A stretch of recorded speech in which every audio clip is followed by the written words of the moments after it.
조금 이따 잘했다 격려해 주십시오. 하나님 말씀 같이 보시겠습니다. 사도행전 15장 15절에서 21절까지 말씀입니다. 앞에 있는 표준 세번역으로 같이 읽습니다. 15절에서 21절까지 말씀입니다. 예언자들의 말도 이것과 일치합니다. 예언서에 이렇게 기록되어 있습니다. 이 뒤에 내가 다시 돌아와서 무너진 다윗의 집을 다시 짓겠으니 허물어진 곳을 다시 고치고 그 집을 바로 세우겠다. 그래서 남은 사람이 나 주를 찾고 내 백성이라는 이름을 받은 모든 이방 사람이 나 주를 찾게 하겠다. 이것이 주의 말이니 나 주는 옛부터 이 모든 일을 알게 해주는 자다. 그러므로 나의 판단으로는 하나님께로 돌아오는 이방 사람들을 괴롭히지 말고 다만 그들에게 편지를 보내어 바친 더러운 음식과 음행과 목매어 죽은 것과 피를 멀리하라고 하는 것이 좋겠습니다. 예로부터 어느 도시에서나 모세를 전하는 사람이 있어서 안식일마다 회당에서 그의 글을 읽고 있습니다. 여러분은 언제부터 교회에 출석하고 계십니까? 여러분은 예수 믿은 지 얼마나 되셨습니까? 한번 이렇게 손으로 꼽아 보십시오. 얼마나 되셨습니까? 처음 교회 출석한 후로 혹은 예수 처음 믿은 후로 여러분의 신앙은 얼마나 자라고 있습니까? 여러분의 신앙이 더 성장하기를 원하십니까? 예수를 믿어 그리스도인이 되고 싶으십니까? 어떻게 하면 예수 믿는 내 신앙이 더 성장하고 어떻게 하면 내가 예수 믿고 그리스도인이 될 수 있을지에 대해서 오늘 살펴볼 이 야고보가 우리의 좋은 모델, 예가 될 수 있을 것 같습니다. 야고보는 본래 불신자이고 반대하는 사람이었습니다. 야고보는 예수님의 어머니 마리아와 나사렛 요셉 사이에서 태어난 아들입니다. 이름이 같은 사람이 몇 명 더 있습니다. 오늘 우리가 살펴보는 읽었던 본문에서 말하는 그 야고보는 예수님의 동생 야고보입니다. 마태복음 13장 55절에 보면 이 야고보뿐 아니라 예수님에게는 마리아를 통해 태어난 다른 동생들이 몇 명 더 있었습니다. 마가복음 3장에 보면 31절입니다. 어느 날 야고보를 포함한 그 가족들이 예수님을 찾아왔다라고 기록합니다. 예수님의 사역을 돕거나 예수님을 따르기 위해 온 것이 아닙니다. 앞문맥, 이 이야기를 시작하는 앞단락에 보면 21절에 이렇게 기록합니다. 예수가 미쳤다 라는 소문이 돈 겁니다. 그 말을 듣고 친척들과 형제들과 그 가족들이 예수를 잡으러 왔던 겁니다. 우리 형이 자꾸 이상한 소리를 해. 야고보가 아마 그랬을 겁니다. 귀신의 힘을 빌어서 자꾸 귀신을 쫓아내고 병을 고친대. 바리새인들이 하는 비판을 듣고 쫓아와서 우리 형 데려가려고 왔을 겁니다. 요한복음 7장에 보면 3절 4절입니다. 장막절에 예수님이 집에 잠깐 들르십니다. 그때 이 야고보와 형제들이 형에게 하는 말이 이렇습니다. 형, 좀 유명해지려면 이런 시골 갈릴리에 있지 말고 사람 많은 저 남쪽 유대 땅이나 혹은 예루살렘으로 가야지 라고 말을 합니다. 3절 4절의 이 내용만으로는 어떤 내용인지 구체적이지 않지만 그냥 많은 사람 있는 곳으로 가라는 말처럼 들리지만 이 요한복음의 기록에 따르면 그 5절에 이유가 적혀 있습니다. 예수를 믿지 않았기 때문에 형에게 이런 말을 했다는 겁니다. 즉 비꼰 겁니다. 형, 유명해지고 싶으면 여기 있으면 안 되지. 그렇게 많은 사람에게 관심 받고 싶은 거야. 요즘 쓰는 많은 젊은이들의 말로 따지면 관종으로 예수님을 취급한 겁니다. 야고보는 예수님과 함께 자란 동생이지만 첫 번째 동생이니까요. 예수님을 메시아로도 구원자로도 믿지 않았고 예수님의 하나님의 아들로도 예수님을 받아들인 적이 없습니다. 적어도 예수님이 십자가에 죽으실 때까지 야고보는 예수님을 주로 따른 적이 없다는 겁니다. 그 야고보가 몇 년 뒤에 야고보 사도가 이 야고보가 기록한 성경이 야고보서입니다. 야고보서 1장 1절에 자기를 이렇게 소개합니다. 주 예수 그리스도의 종. 그 몇 년 사이에 무슨 일이 있었던 걸까요? 나의 형 예수가 아니라 예수는 나의 주인입니다 라고 고백합니다. 사실 그 많은 사람들이, 다른 사람들이 예수를 믿는데 그냥 갑자기 어느 날 나타나서 병 고치고 기적을 행하는 사람을 보면서 와, 하나님이 보낸 메시아인가 보다 라고 믿기가 조금 더 쉬웠을 겁니다. 무엇보다요, 그 동생들이 자기 형 예수를 메시아로 받아들이는 것보다 말입니다. 그 편견이, 자라면서 봤던 그 형이 같이 먹고 같이 자라고 같이 잤던 그 어린 시절을 함께 보냈던 그 형이 메시아라니요. 그런데 야고보는 야고보서 1장 1절에 그분을 자기의 주인이라고 고백하고 자기는 그 예수의 종, 주 예수 그리스도 메시아라고 고백을 합니다. 나는 그분의 종입니다 라는 고백까지 이릅니다. 무슨 일이 있었던 겁니까? 야고보는 어떻게 그 눈에 보이는 편견의 함정을 빠져나와서 자기 평생 보아온 형 예수를 메시아로, 구원자로 받아들였을 뿐 아니라 그 메시아에게 헌신하여 자기를 종이라고 부르고 있는 것입니까? 그 변화와 성장, 이것이 오늘 우리가 살펴보아야 될 메시지입니다. 야고보의 변화는 예수를 만났을 때 일어났습니다. 예수를 만났을 때 변화가 일어났다고 하니까 평생 보아온 형인데 뭘 또 다시 만납니까? 라고 물을 수 있습니다. 그런데 신앙에서 만난다라는 말은 평생 보아온 그 형이 아니라 하나님의 아들 메시아 예수를 만났고 그분을 받아들였다는 것을 말합니다. 그의 인생이 그때 바뀐 겁니다. 그의 삶의 방향이 그때 바뀐 겁니다. 그의 삶의 방법이 그때 바뀐 겁니다. 야고보는 십자가에 예수님이 자기 형이 죽을 때까지도 예수를 믿지 않던 사람이었습니다. 그런데 고린도전서 15장에 보면 어떻게 그가 예수를 만났는지 그 배경 이야기를 사도 바울이 소개해 줍니다. 15장 4절에 보면 예수님이 죽으시고 성경의 예언대로 3일째 되는 날 살아나셨답니다. 그리고는 예수님이 이 땅에서 40일간의 여정을 어떻게 보내셨는가를 간략하게 소개합니다. 5절에 보니까 예수님은 베드로에게 나타나셨습니다. 그리고 12제자에게 나타나셨습니다. 아마 이때쯤이 여러분 기억하시는 도마가 나는 예수님의 그 창자국과 못자국에 손가락을 넣어보지 않으면 못 믿을 거야 라고 말했던 그 사건쯤 될 겁니다. 그리고는 6절에 보니까 한꺼번에 500명이 넘는 사람들에게 나타나셨답니다. 이 이야기는 복음서에도 다른 곳에도 구체적으로 드러나 있지 않지만 근데 사도 바울이 이렇게 말하고 있고 이때 이런 일이 있었던 것 같습니다. 더 확실한 근거는 그 500명 중 대부분이 살아있다는 겁니다. 예수님이 살아났다 이 얘기를 누군가가 지어내서 할 수 있을 만큼 그렇게 호락호락한 공동체가 아닙니다. 그 대부분이 살아난 예수를 보았고 그들 대부분이 살아있을 때 고린도서가 기록이 되었고 그리고 난 다음에 7절입니다.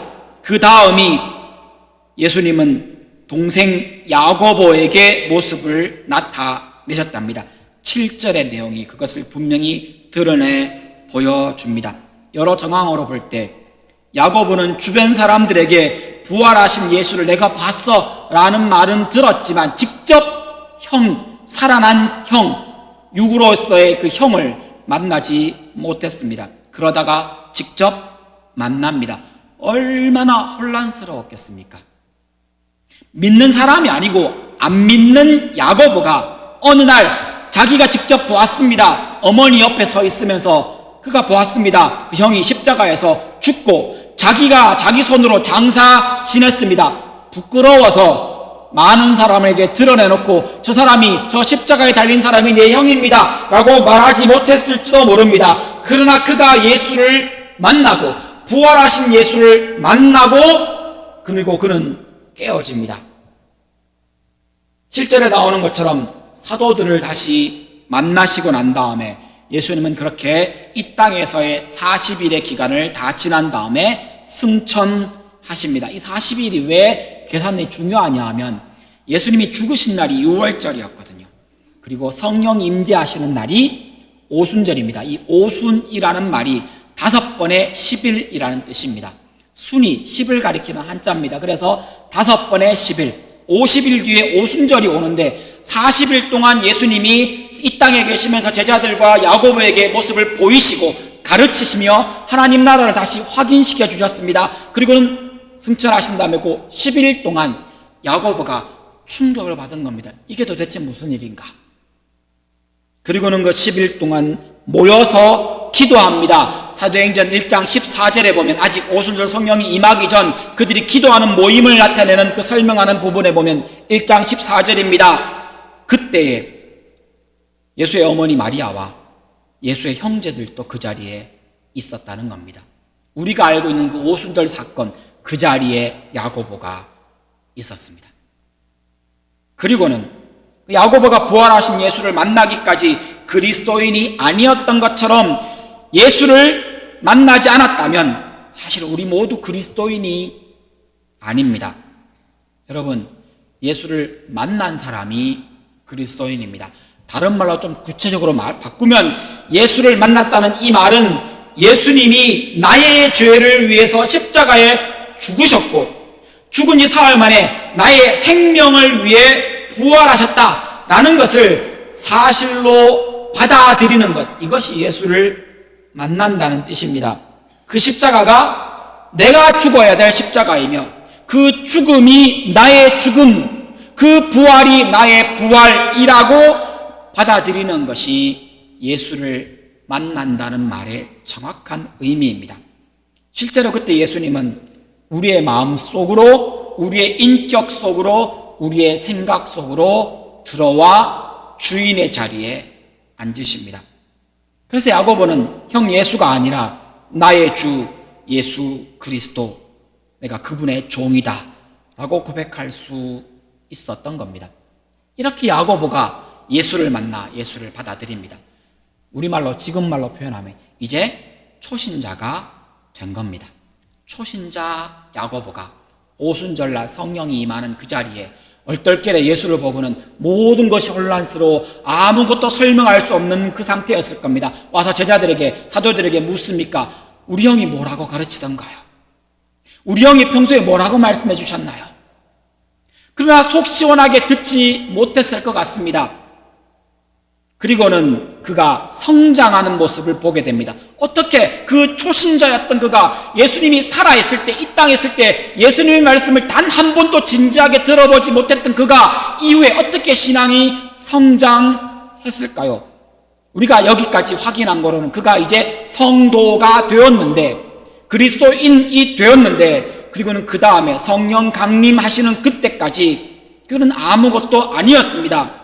이후에 성령 강림이 있은 다음에 사도행전 기록에 보면 다시 사도를 세웁니다. 가룟 유다가 갔잖아요.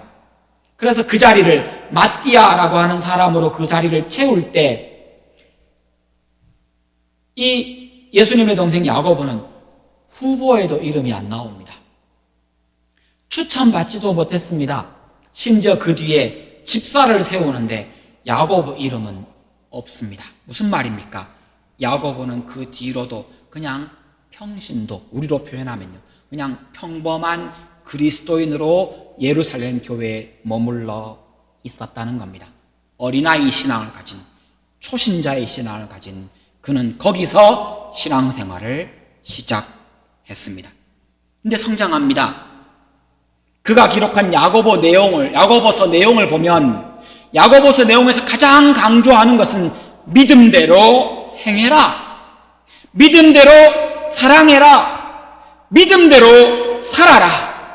너희들이 믿음대로 살지 못하면서 너희들의 믿음이 진짜라고 말하는 것은 거짓말이지 않느냐? 말로만 사랑한다라고 말하지 말고 믿음대로 그 말씀에 순종해서 사랑을 너희들의 삶으로 보여라. 이것이 야고보서의 주제라면 야고보가 이 야고보서를 기록했다면 야고보의 삶이 어떠했을지 짐작할 수 있지 않겠습니까? 야고보가 예수 믿고 한 10년쯤 흘렀을 때 베드로가 핍박을 받다가 옥에 갇히는 사건이 있었습니다. 그때 천사가 그 옥문을 열어줍니다. 근데 이 베드로가 나오니까 그 앞에 지키고 있던 사람들이 베드로가 지나가는데 못 봐요. 그리고는 천사를 따라서 그 옥문을 빠져나와 옥 밖으로 나옵니다. 그리고는 베드로가 성도들이 모여있는 자리로 가서 문을 두드리니까 깜짝 놀랍니다. 옥에 갇혀있던 베드로가 나타난 겁니다. 그때 베드로가 하는 말이 이렇습니다. 사도행전 12장 17절입니다. 내가 이러하게 하나님이 나를 천사를 보내어서 옥에서 나오겠다. 내가 이제 여기 더 이상 있을 수가 없으니까 여기를 떠나 있을 텐데 야고보와 리더들과 교회 리더들에게 내가 그랬다는 사실을 말해줘라. 10년 사이에 야고보는 베드로가 예루살렘 교회를 맡길 만큼 성장해 있었다는 겁니다. 무슨 일이 있었던 겁니까? 야고보서를 통해 확인할 수 있던 바로 그 일.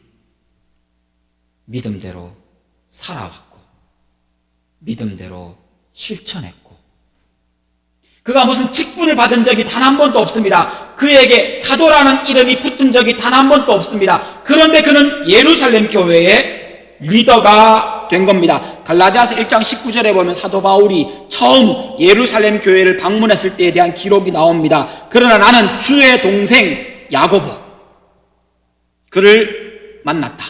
다른 사도는 본 적이 없다. 그냥 야고보를 봤다. 이게 다입니다. 그리고는 그 후에 사도 바울이 두 번째 예루살렘 교회를 방문했던 이야기가 같은 갈라디아서 2장 9절에 나옵니다. 그런데 호칭이 바뀝니다. 어떻게 바뀝니까? 그냥 이전에는 주의 동생 야고보였는데 2장 9절에 가니까 기둥으로 인정받은 야고보. 그 뒤에 누구 이름이 나옵니까? 베드로와 요한. 예수님의 수제자 두 사람 이름이 나옵니다. 요한의 형 야고보는 이미 벌써 순교하고 없었습니다. 베드로와 요한, 사도, 예수님이 직접 세운 그 엄청난 사도들과 이름이 같이 있는데 아니 그 앞에 이름이 나오고 있다는 겁니다. 베드로는 핍박받아서 예루살렘 교회를 떠나야 했을 때 야고보는 그 교회를 평신도 리더로 지켰던 겁니다. 많은 사람이 그를 우리 예루살렘 교회의 기둥이라고 인정할 수 있을 만큼 그는 헌신했고 그가 야고보서에 말했던 것처럼 그는 그의 믿는 바대로 살았고 그러니 인정받았겠지요. 사도가 아님에도 불구하고 교회의 리더로 그는 이름이 가장 먼저 나옵니다. 야고보가 이렇게 기둥 같은 일꾼이 된 것은 그가 하나님의 말씀을 묵상하고 평소에 그랬다는 겁니다. 연구했기 때문이라고 생각할 수 있습니다. 이건 그냥 추측이 아니라 우리가 방금 읽었던 우리가 오늘 성경 말씀을 나누게 읽었던 사도행전의 야고보 사도가 많은 사람 앞에서 나누었던 그 이야기의 내용과 야고보서에 나오는 그 내용들을 보면 이건 그냥 하는 이야기가 아니라 구약 성경을 얼마나 깊이 연구하고 묵상하고 공부했는지를 확인할 수 있습니다. 사도행전 15장 이야기는 갈라디아서 2장에 나오는 그 두 번째 방문 때 있었던 내용입니다. 15절에 보십시오. 사도행전 15장 15절입니다. 구약의 예언과 신약 교회에 대해서 정확하게 통찰하고 있습니다.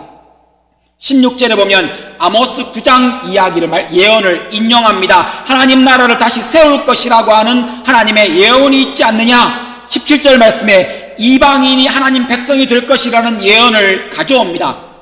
성경을 정확하게 그 예언을 가져와 지금 이 교회, 현대교회, 신약교회를 해석합니다. 19절에 보니까 그리고는 하나님께로 돌아온 이방인들 그리스도인들에게 율법과 할례로 짐을 지울 수 없다라는 결론을 말해줍니다. 15장 19절에 나의 판단으로는 라는 말이 그가 얼마나 연구하고 고민했는지 그가 얼마나 기도했는지를 확인하는 구절입니다. 전승에 따르면 이건 믿을 만한 전승인지 아닌지에 대해서는 학자들마다 논란이 있지만 이 야고보 예수님의 동생인 이 야고보의 별명이 낙타무릎입니다. 그가 얼마나 열심히 기도했던 사람인지 전승입니다. 전에 내려온 이야기에 그가 얼마나 민족과 백성과 하나님 나라를 위해서 기도했던지, 그가 기도하러 들어가면 모든 유대인들이 자리를 비켜주고 그가 얼마나 열심히 기도했던지 그의 무릎은 낙타발처럼, 낙타무릎처럼 굳은 살과 굵게 툭 튀어나온 모습으로 살았다는 겁니다. 그가 어떻게 살았는데, 그게 어떻게 말씀을 연구했는지 짐작할 수 있습니다. 불신자, 반대자 야고보가 기둥 같은 교회의 일꾼이 되어 베드로와 요한 사도 같은 위치까지, 그러나 그에게는 어떤 직분도 주어진 적이 없습니다. 많은 사람은 그를 존경했고 그는 평신도 리더로 우뚝 섰던 겁니다. 야고보처럼 예수를 나의 삶의 주인으로, 나의 죄를 사하시고 새 생명을 주시는 구원자로 여러분 영접하십시오. 예수 믿는 여러분, 예수를 매일 다시 만나십시오. 제가 자주 쓰던 말로 바꾸면 예수 매일 다시 믿으십시오. 무슨 말입니까? 예수가 나를 위해 십자가에 죽으신 그 복음을 다시 곱씹고 다시 곱씹고 다시 묵상하십시오. 예수를 다시 만나십시오. 예수를 더 깊이 만나십시오. 예수를 만나는 만큼, 예수를 더 깊이 만나는 만큼 야고보처럼 여러분의 삶이 변화될 겁니다. 그뿐이겠습니까? 평범한 일상의 삶에서 말씀을 깊이 묵상하십시오. 그리고는 연구하십시오. 공부하십시오. 여러분의 신앙이 성장할 겁니다. 그렇게 배우고 알고 들은 그 말씀을 그대로 순종하여 실천하십시오. 말씀이 이렇게 하라고 읽으셨습니까? 그렇게 한번 해보십시오. 야고보처럼 믿음대로 사랑하시고 믿음대로 섬기시고 듣고 배운 대로 봉사하며 살아가십시오. 여러분의 믿음이 야고보처럼 성장하실 겁니다. 야고보는 그렇게 살았고 그는 불신자요 반대자였지만 그는 초신자부터, 그는 예수님께 직접 배운 사람이 아닙니다. 예수님이 가르쳐준 사도들을 통해 배웠고 집사들을 통해 말씀을 들었습니다. 그리고는 그의 믿음은 성장합니다. 그리고는 예루살렘 교회의 기둥 같은 일꾼이 됩니다. 여러분이 주의 말씀을 이렇게 연구하고 공부하고 배우시고 그 말씀대로 순종하여 섬기고 사랑하시면 여러분들도 하나님의 교회에, 하나님 나라에, 하나님 보시기에 기둥 같은 일꾼이 되실 겁니다. 찬송가 214장을 함께 부르실 텐데요. 이 가사가 우리의 신앙 고백이 되었으면 좋겠습니다. 가사 내용을 한번 보시면 이런 내용이 가사가 있습니다. 조금 이따 찬양하시면서 함께 보시면 좋겠습니다. 우리가 주께 도움을 구하려고 나아갑니다. 주님, 우리를 만나주시고 나를 있는 모습 그대로, 이 모습 그대로 받아주십시오. 내가 모자랍니다. 내가 부족합니다. 나는 믿음도 없습니다. 그러나 주 앞에 나가니 주님 내 모습 이대로 받으셔서 내가 힘들고 어려워하는 그 문제 주께서 해결하여 주시고 내가 고통하고 아파하는 순간에도 나와 함께 해주시고 주님 나를 사용하여 주옵소서. 우리 같은 평범한 신앙인들이 늘 입으로 고백해야 되는 찬양이라 생각합니다. 우리의 고백이 되기를 원합니다. 찬송가 214장 같이 찬양하시겠습니다.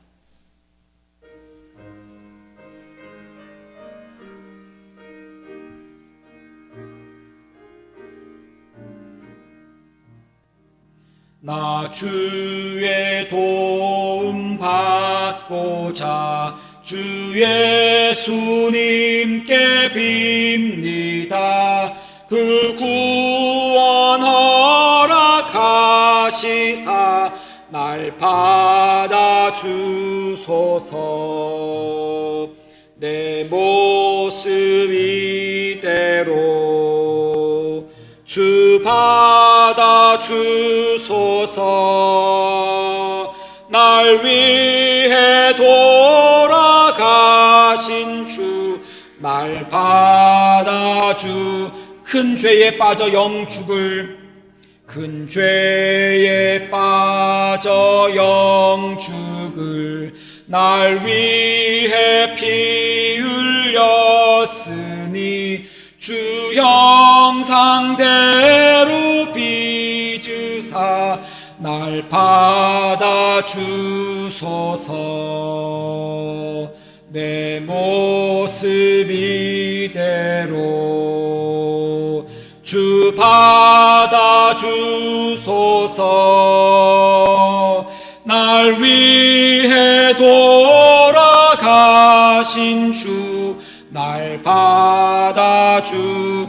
우리의 고백이 되기를 원합니다. 내 힘과 결심 약하여 늘 깨어지기 쉬우니 주 이름으로 구원해 날 받아주소서.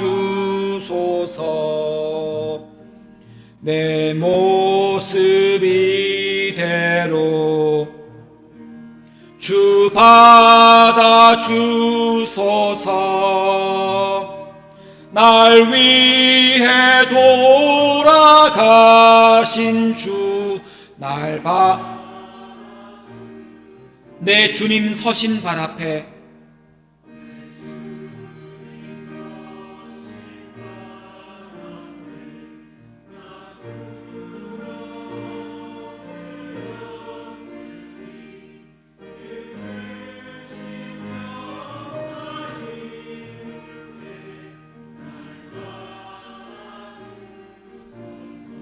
주님, 부족한 내 모습 이대로 받아 주옵소서.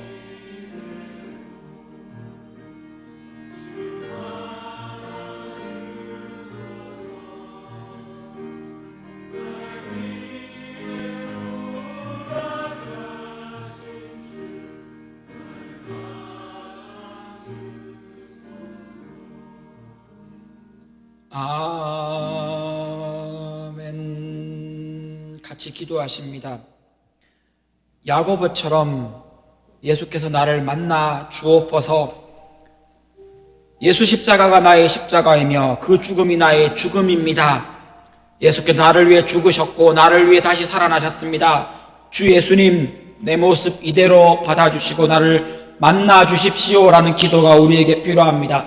예수 믿는 여러분, 예수를 매일 더 깊이 만나게 해달라고, 만나달라고 기도하십시오. 아직 예수를 믿지 못하시는 분, 이 자리에서 예수께서 야고보에게 그랬던 것처럼 나를 만나 주십시오라고 기도하시면 좋겠습니다. 기도하시겠습니다.